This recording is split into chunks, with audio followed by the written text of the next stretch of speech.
சிதம்பரம் வாழ்குமரனுக்கு அரகரோகர. இருவினையின் மதிமயங்கி திரியாதே எழு நரகில் உழலும் நெஞ்சற்றலையாதே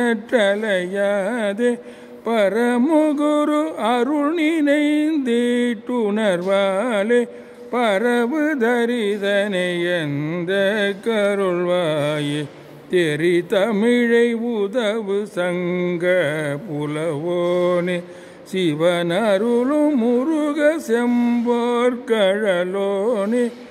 கருணை நெறி புரியும் அன்பர் கெளியோனே கனகசபை மருவு கந்த பெருமாளே பரமகுரு அருணினைந்தீட்டுணர்வாலே பரவு தரிசனை எந்த கருள்வாயே.